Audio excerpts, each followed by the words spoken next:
Hey everyone, we're back again for the second episode of our new quarantine show. Yeah. So second week we'll be discussing second season of Community. Yeah, and I got like a few other topics here on my phone for after that. Yeah. So yeah, it looks like it's gonna be another good show. All right. Go So ahead. yeah, well I think for this season, because I know last time you started, but you also had the first episode, like the earliest Mhm. episode in the season. This time I do, so I guess yeah, I'll go first. Yeah. And you had the second episode of season one. I have the second episode of season two, Yeah. which is the Okay. episode where Jeff's lawyer friend comes to town. You could say, I guess, hmm and like Jeff starts hanging out with him, and all of the rest of the study group were trying to prove that he basically got Jeff disbarred. Yeah. Yeah, and this episode has my favorite joke in the entire show, which is where Annie, Troy, and Abed have to like sneak into the lawyer's office to find out or like, to get Mhm. information on him, and they get caught by a janitor, so Annie chloroforms him. and then to cover it up, they all lie on the ground like they all got chloroform, but she does too. And he questions when he wakes up why she's there. Yeah, when she's got the Just chloroform rag chloroforms and her he just again. chloroforms them again. Yeah. Yeah, that seems so great. Like that entire episode's really funny too. You got them all hanging out at this party with all these lawyers, and they're like, Britta's like, "Oh, did you know that like this lawyer, he'll pay me this money, and I'll basically get to if I sleep with him That's right. I can use his beach house in Rio every times every year. He's like, wow, that's great. You guys have. It looks like you two have found the world's newest profession. Yeah. Yeah, and then you got like Shirley, where she's like this lawyer's gonna help me like sue the stripper that my husband left me for. And Jeff's just Mm-hmm. like, she's a Don't sue stripper. her. Life, Life sued her, life and she sued lost. her. That's why she's a stripper. And then he's like, oh, it's like this is like one of the only times where I'm actually looking for Pierce or something like that. And then Pierce walks over and he's just like, oh, do you know you can hunt people on this there's an island? island. There's an island off the coast of Indonesia where you can hunt people. Oh yeah, it's such a funny episode. Do Mhm. you want to say your first one? Yeah, let me just find it on my list. Uh, So unprepared. I know. I know.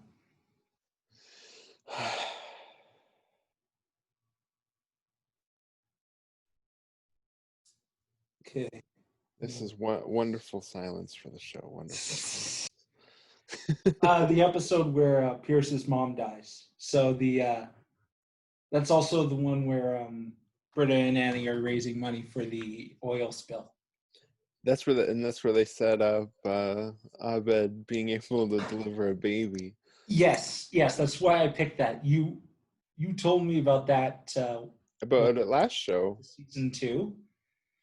Uh, how at different times they'll have like things going on in the background that they like mention in the show, Yeah. and that you don't see unless you like look for it or something like that, or if you just catch it.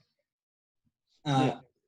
I had never even seen that, but throughout that entire episode, Abed's just off, like away from the group. He's not even in the episode for most of it, and he's talking to this pregnant girl, and then her boyfriend starts like yelling at him and like threatening to beat him up, and then all of a sudden she goes into labor, and later on in the episode when Annie and Britta are fighting, you could see him in the background, just behind Shirley, and he's like delivering the baby in the back of a van.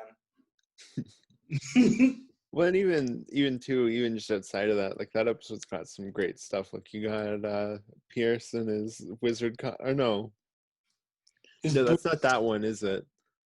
I'm mixing it up with a different episode, aren't I? no, it's the one where his mom dies, so it's No, she. but I'm mixing it. I was thinking it was the one where he's in the Cookie Crisp wizard outfit. That's not that episode, is it? No, no. Oh yes, that episode was one of my picks last episode or last show. Yeah, That's right. Um, yeah, that's where he's got the energon pod or whatever. the That's energon pod, and it's just a lava lamp. He thinks that his mom has been vaporized and put inside of it. yeah, yeah. Well, I really like the Annie and Britty. I And combined their names. Annie and Britty.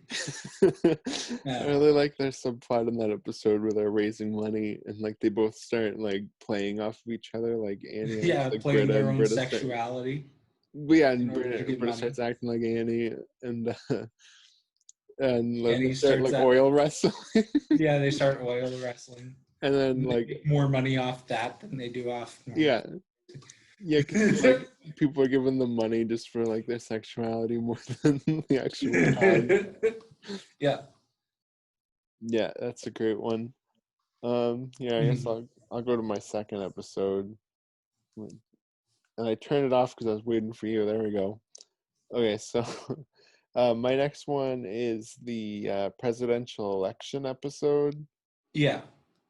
where Annie and Jeff are running against each other to be the school president, and Okay. Yeah. yeah, Joe Biden is coming to. yeah, Joe Biden's coming to the Biden's school. coming to campus. Mm-hmm. Yeah, Joe Biden's coming to campus, and he's supposed to meet with the school president, but they haven't had one in several years. Yeah. So they have to like quickly have an election, and like Annie's super excited to run for it, but But Jeff Jeff ends up thinks running. that politics is dumb and it's just about popularity. Yeah, exactly. So So he he just goes sets run. out to beat her by proof, and therefore prove that it is just about popularity and not about issues. Yeah, and there's He's just some like all his campaign promises are just him saying a bunch of irrelevant things that mean nothing. Like what was it? I think beer should be cold, boots should be dusty. I think 9/11 was bad, and freedom that's just a little bit better. Some cheering. that also is at the beginning of that episode.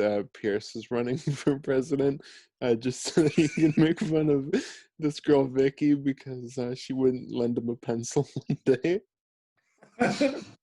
And at the end of the episode, he like walks by and he's got a pencil embedded in his cheek. And Yeah. like, oh, she Vicky finally me. lent me her pencil. Yeah, you get stuff like that, and you get like Abed, he's with the FBI agent, and they have like a little romance going on because neither of them have any emotion. Yeah, you get Abed and Troy doing the news media analysis of like the election, and it's and speaking the of polling, background it's just detail, like they're tied at 49% each, and then Starburns is in second place or the third place. He's got 2%, and it's and they're like, and keep in mind there is a 98% margin of error on this. We only asked two people. We only asked 2 people at the vending machine. And they actually have like quite a great deal of detail in that scene too, or in all those parts. You know how they have the little banner running underneath with different news items? Yeah. They have like set up for future episodes in that. Like there's a thing about how the dean, I think, canceled paintball and is like planning a Western themed like ice cream party later in the year and stuff like that. Mm-hmm. Yes, they throw in like quite a bit of setup in there too. Yeah. It's really cool. It's like Is it the episode where Abed is where he's hanging out with the girls and he's like making fun of all the other women in the campus? There's Yeah. like a part where you see he goes into like Terminator vision, Yes. or and running along the side is a synopsis for the episode, and then underneath they have points for like the next few episodes. Yeah, it's got a great like a great amount of detail in that Yeah, show and in the then they get to background. the actual polling, and it's South Park wins with 7 votes. Yeah. They I like don't even vote for a person or a candidate. They just vote for South Park.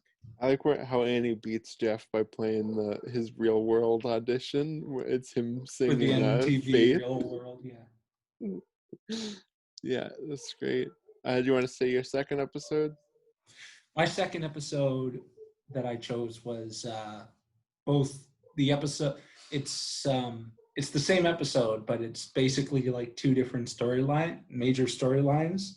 The one is where Jeff's supposed conspiracy theories class is found out to be not real. So the dean questions him on this and says his mark is invalid.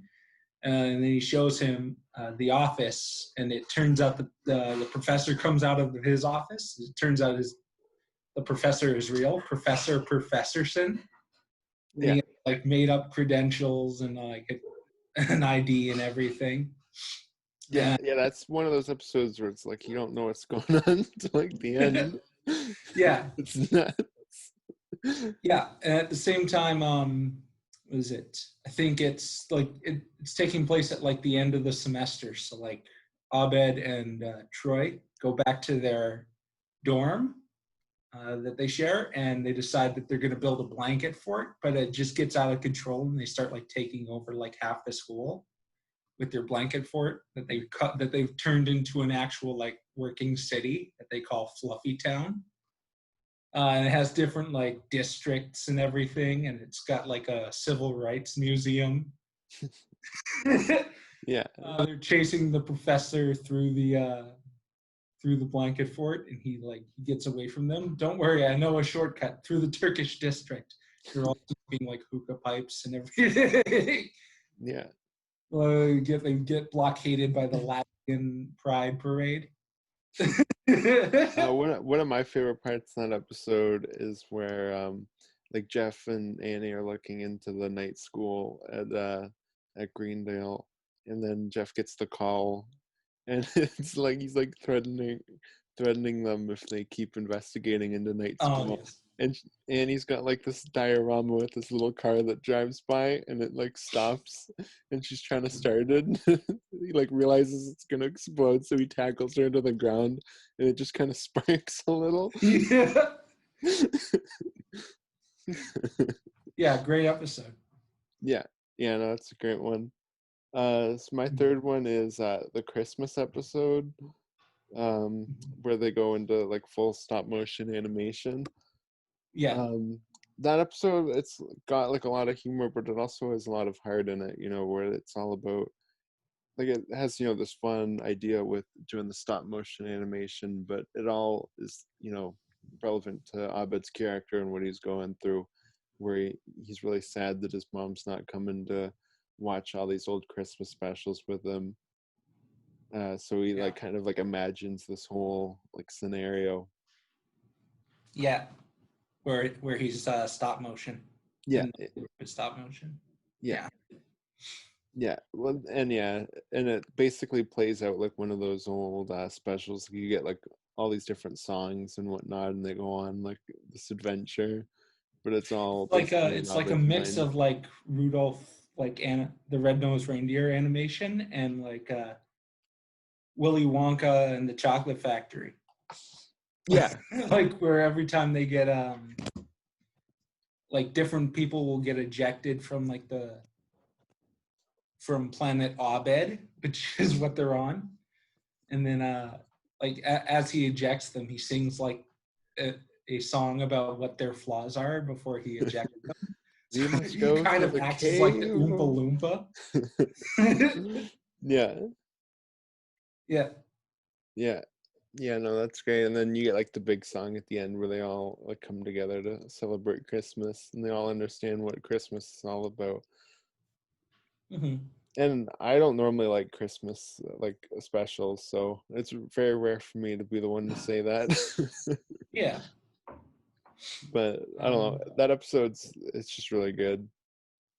mhm. And it also has like a lot of cool details, like I said before. Like they set up that Chang is like a snowman in Abed's reality. And if you look throughout the background, you can see him spying on them when they're on their adventure. Because they're just like in reality, they're just in the study room, so he's probably like peering in through the blinds or something. Yeah, yeah, exactly. Yeah, you can see him like hiding behind trees and stuff on the on planet I saw Alvin. it once throughout the episode. Yeah, Yeah, I think he like shows up like 2 or 3 times. yeah. Yeah, it's pretty funny. So would that be your Abed's last like in episode, or? at the beginning. Abed is like building the snowman. He's like polishing, like he's like putting on the buttons and everything. He's just like, oh my god, the snowman talks. I'm not a snowman. I'm Chang. And he walks away and he's like, hey, since you got started, why don't you just finish off with 10 more seconds on that third button?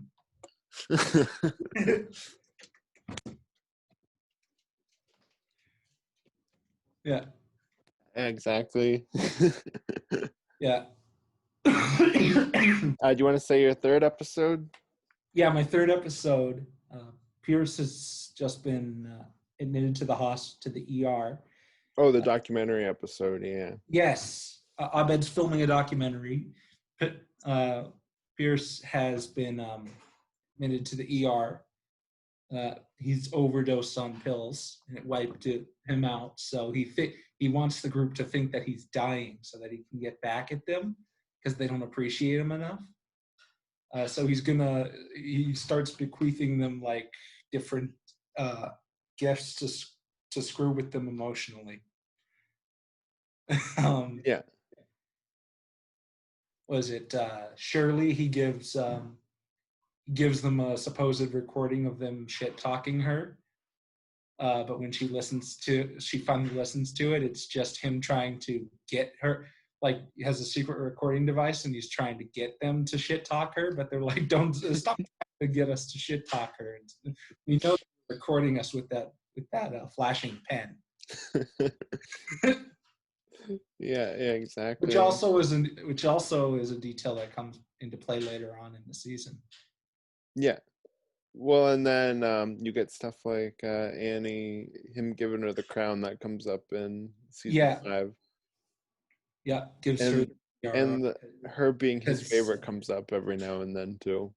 yeah, yeah, but it plays on her. It wasn't intended to, but it plays on her because she just doesn't think that she deserves it or something. Yeah, that's one of my favorite ones is when she gives him the speech about how she like beat his test, and then he just goes, Yeah, "Oh, she's just legitimately my favorite." yeah, she really is just my favorite. He gives a blank check for $10,000 to Britta, so she could give to a charity of her choice. But then, as she's walking out, screws with her by saying, "Of course, you could just write your own name Yeah. on there." Yeah. Yeah. Um, Troy, Troy He gets loves to meet LeVar Burton. wants to get LeVar Burton's autograph, and so he actually has LeVar Burton show up, but Troy didn't want to meet him. So he's just like totally like he sits there totally frozen and can't talk the whole time. Everybody Yeah, yeah, he's starstruck. Yeah. LeVar to stay. And finally, Jeff's dad, he says that he found Jeff's long lost dad, and he's convinced him to come to the school, and so he's going to get to meet his dad finally. And then it turns out that he was just fake, like lying about that. When you see him actually pull up in like a Lincoln sedan, it's just Pierce in the background inside the sedan, just like waving his hand from like the back. Yeah, and then Jeff just It's saying, stops "It's him. me, Jeffrey, your father. I I don't want you to come any closer. It's too painful for me. You look just like your mother." The Yeah, way you said it sounded like this the one episode of The Simpsons where Homer writes Mr. Burns like the angry letter, and then Bart sends it, and they go to like the post office to get it back, and Homer's like, hello, I'm Mr. Burns. I believe you have a letter for me. And they're like, okay, yeah. Mr. Burns, what's your first name? And he's just like, I don't know.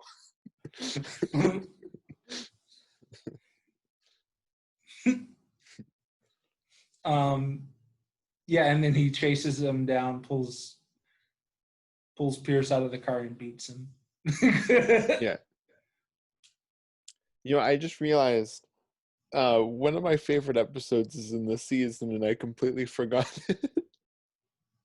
Oh, which one? The Halloween zombie episode.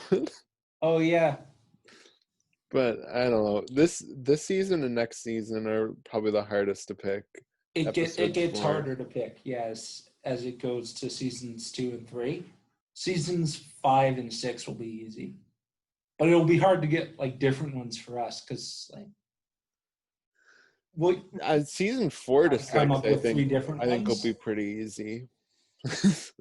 But we have to come out of like up with like 3 different ones each. So it's going to be hard when it comes to season 6 because I don't think there's too many good ones. I don't know. I enjoyed season 6, but we'll see when we get there. Yeah. Should we move on to our next topic? Sure. So our topic is we're just going to talk about some different stuff we watched recently, or different quarantine movie recommendations. Do you want to Yeah. start with some stuff?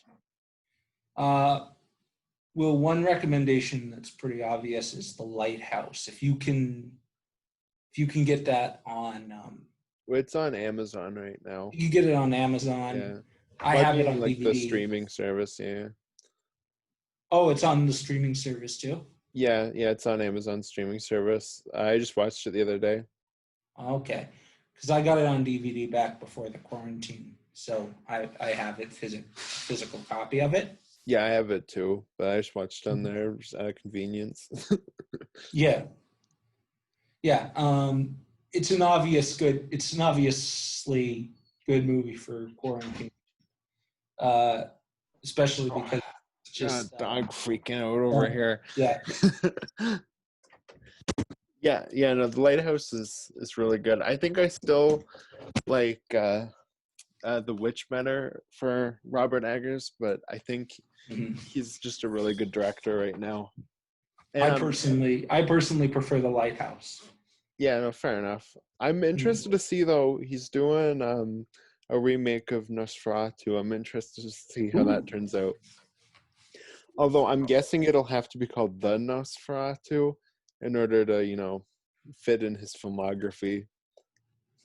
Oh yes. Yeah. For me though, I don't know. I've been rewatching. Like I rewatched all the Scream movies not that long ago. Some of those are pretty good. Some of them are not. You said Alison Brie is in one of them. Yeah, she's in 4, which is really weird because I was rewatching Community too. I don't know. Her character's not very likable, but like she's still pretty good in it, I guess.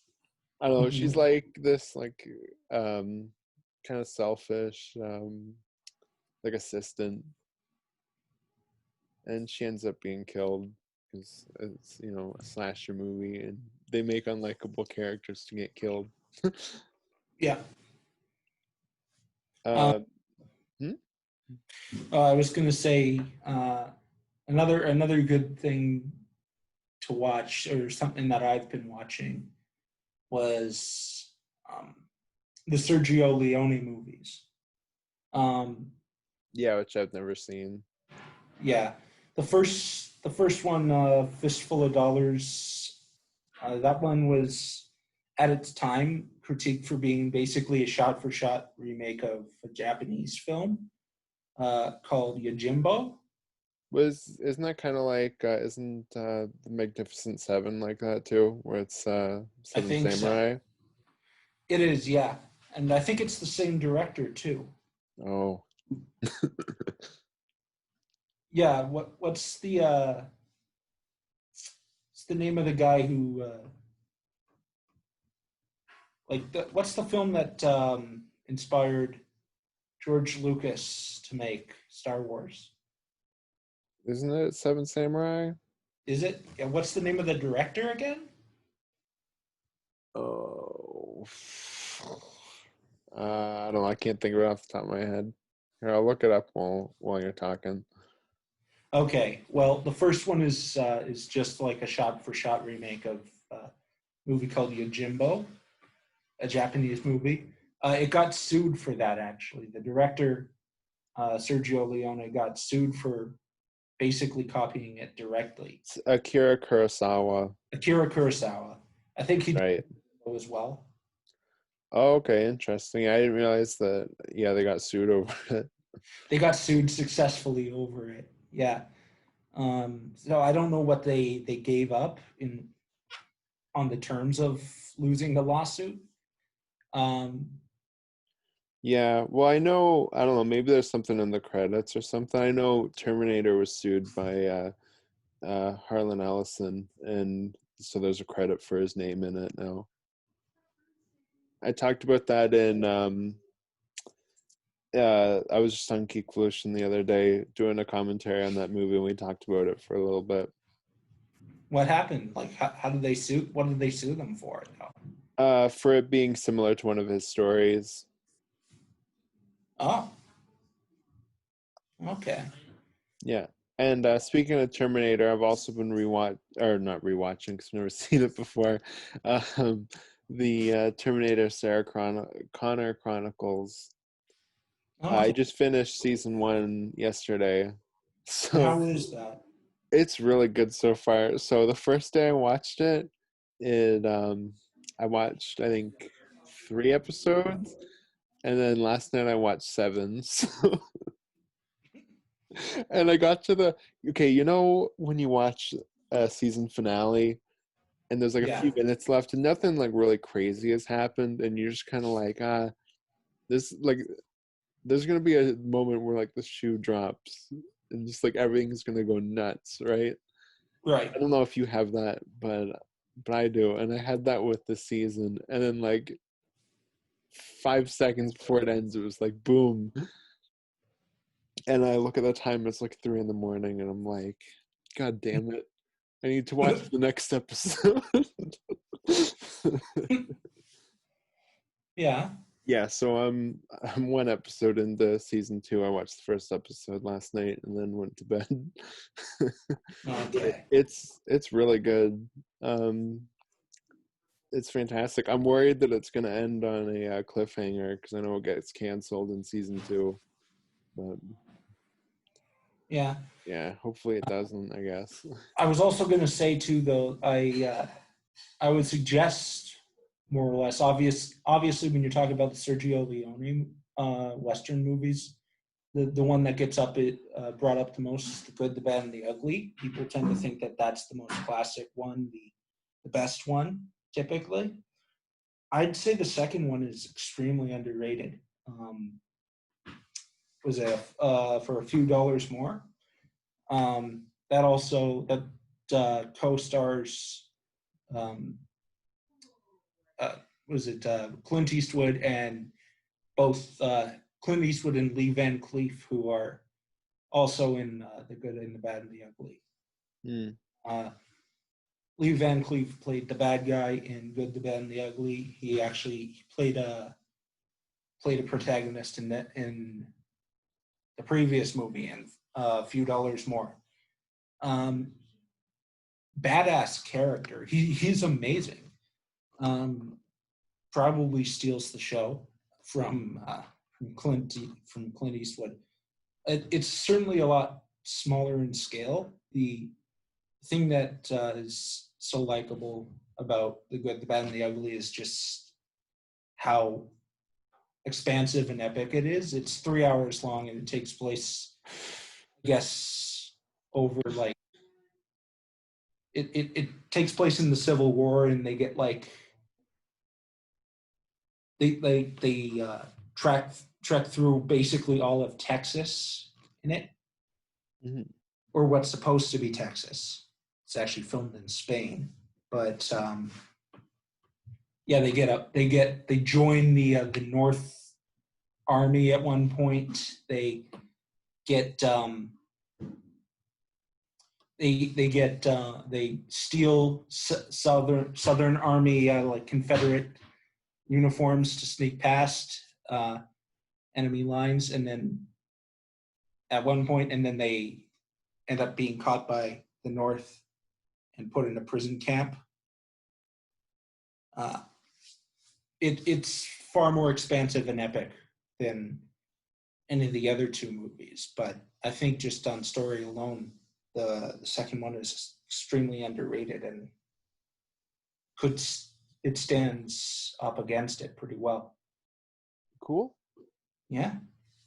Yeah, I don't know. I've been watching a lot of horror movies lately. I've been thinking about doing this written horror review series for a while, so I've been working on that. I have, I think, 3 or 4 of them written now. Yeah. I think I'm gonna write 5 and then start recording, just so that I have like I can make sure I can get it out weekly. Okay. Yeah, so I have some of those. I got one for Nightmare on Elm Street, which will be the first one. I have one for the first Terminator. I'm working on one for the first Hellraiser, and I also have one that's a top 20 just horror films of all time. Okay. Yeah. Yeah, so that's been a lot of fun to do.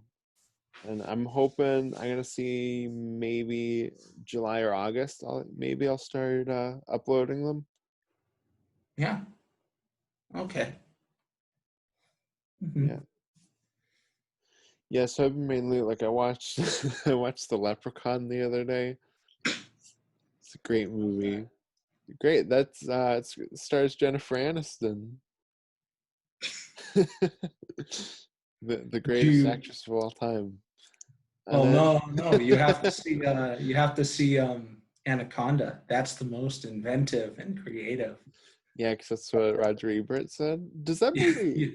And I've he not. said, it's funny because I saw it like on particularly on a video uh, where they were saying he's like the most overrated like film critic of all time.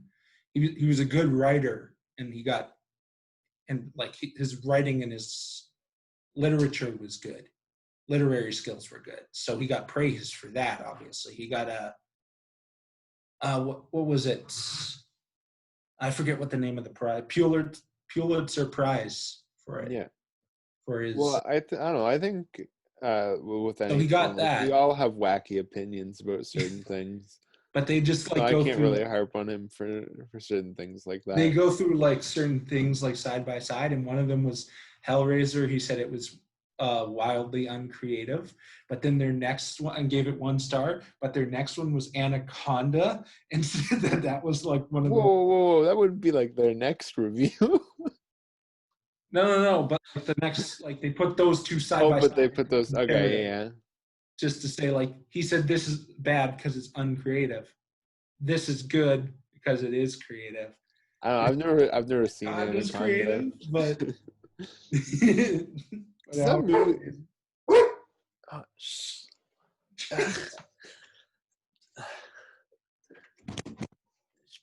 bugs to get in, and then she bugs to get out. yeah.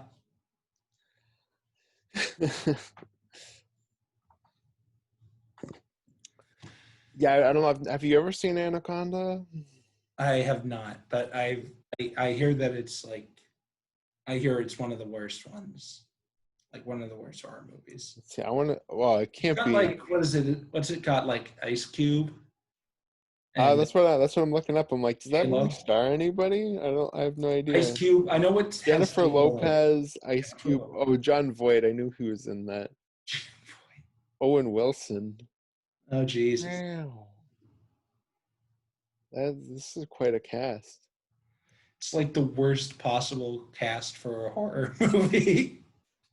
Hey, Danny Trejo's in the opening. I'm assuming he dies in the opening because he's a poacher. So I'm assuming that's like the opening scare. uh, Hey, it was written by 3 people. That's solid. for today, yeah. For today's One of them, his credits include Anaconda and and Anaconda's The Hunt for Blood Orchid. Another guy, he wrote Top Gun. And the third one, is also Top Gun. two of the writers from Top Gun. Yeah. I don't know, I've never seen Top Gun. Pretty gay. Huh? It's a pretty gay movie. Starring Frank Welker as the Anaconda. I don't know, I think I want to see it just because of that. Yeah. I don't know. I think I'm gonna do a double Thumbs feature. up. Super creative. I'm gonna do a double feature for Frank Welker this weekend. I'm gonna do Anaconda and Scoob. Mm-hmm. Yeah, and you have to do it too. You have to pay $29 to buy Scoob or rent it. I heard it's really bad. I don't know. I don't really know anything about it. I heard it's like a start of a Hanna-Barbera shared universe, which is just why. Does anybody remember like any of the Hanna-Barbera characters outside of like Scooby-Doo, Scooby-Doo. Yogi Bear, Pink Panther? Like I don't know, I can't name any of them. But every time I hear like people talk like advertise that movie, it's like, here are all these celebrities that are in the voice cast. And then Frank Welker at like the bottom of the list. I'm like, Yeah. he's the voice of Scooby-Doo. He's been playing it since like the start, and he's the titular character. Why is he at the bottom? It's like, look, everybody, we got Zac Efron and Marky Mark. Oh, and Frank Welker at the bottom. Yeah. Isn't he the one who plays voices Megatron? Yeah, in the 80s cartoon and the Prime show, he only voiced him in 2 of the movies, 4 and 5. Although technically he's Galvatron in 4. Yeah, he apparently auditioned to play Megatron for the first movie because obviously they got Peter Cushing, the original voice of Optimus Prime. But apparently they told him he didn't sound evil enough, so they cast Hugo Weaving instead. It's a little funny, like the original voice actor comes in, they're like, no.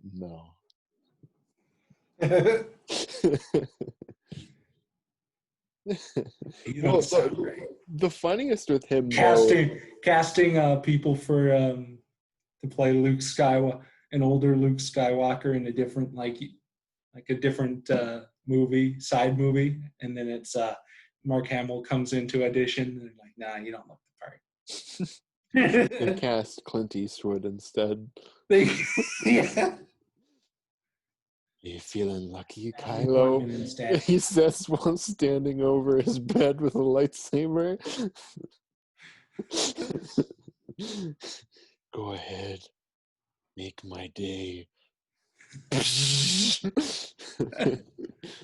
will not be the last Jedi. Well, I mean, they got Billy Mays to play Luke Skywalker at the end of that movie. Yeah. Well, and it's funny too with Frank Welker in the Transformers movies because he's also the voice of Soundwave. And in like the original 80s cartoon, they put his voice through like, I don't know, some sort of like synthesizer or something to make it sound robotic. But they just don't know how to do it anymore, I guess. So they don't do it for Transformers 3 though. Or no, he's in 2 and 3. So it's literally just his Dr. Claw voice, Yeah. like just nothing else. And it's, Oh I yeah, believe he's it's, Dr. Claw as well.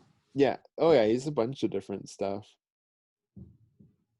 Yeah, He's a things. yeah, Frank Welker, man, he's like one of the best voice actors of all time. It's Hmm. like, was it Mel Blanc and then Frank Welker? Now he's Scooby Doo. Well, he's always been Scooby Doo. Wait, really? Well, yeah, he was Scooby Doo in the old cartoon. Oh wow. Yeah, Frank Welker's not Frank Welker is not a spry young man, sir. See, he's 74. Hmm. And he's been, yeah, he's Scooby Doo like from the very start. Hmm. Oh, apparently he's in Raiders of the Lost Ark. He's the monkey in it.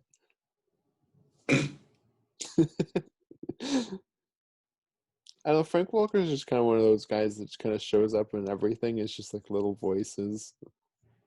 Hmm. Like, of course, he's in Gremlins. Like, he does a lot of those voices. And he's Oh. Stripe, and he's a lot of like the evil Gremlins. Hmm. Yeah, well, and Howie Mandel is Gizmo in that movie. Just so weird.